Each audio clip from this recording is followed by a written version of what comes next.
യേശുവിൽ ഏറ്റവും അനുഗ്രഹീതരായവരെ, സന്തോഷമുള്ള, പ്രാർത്ഥനയുള്ള, ദൈവാനുഗ്രഹമുള്ള ഒരു ദിവസം നിങ്ങൾക്ക് ആശംസിക്കുന്നു.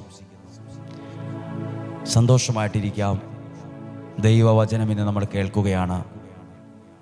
ഈ ഒരു ദിവസം അനുഗ്രഹമാകാൻ നിങ്ങൾക്ക് വേണ്ടി പ്രത്യേകം പ്രാർത്ഥിക്കുന്നു. നിങ്ങളാരുമാകട്ടെ, സ്വഭാവവ്യത്യാസമന്യേ, ജാതിമതഭേദമന്യേ നിങ്ങൾക്ക് വേണ്ടി പ്രാർത്ഥിക്കുന്നു. ദൈവം സർവശക്തനാണ്. ദൈവം നിങ്ങളെ അനുഗ്രഹിക്കുന്ന ദൈവമാണ്. ദൈവം നിങ്ങളുടെ ജീവിതത്തിൽ ഇടപെടുന്നവനാണ്. ഇന്നത്തെ ദിവസം ഈ അനുഭവങ്ങളൊക്കെ ഉണ്ടാകട്ടെ.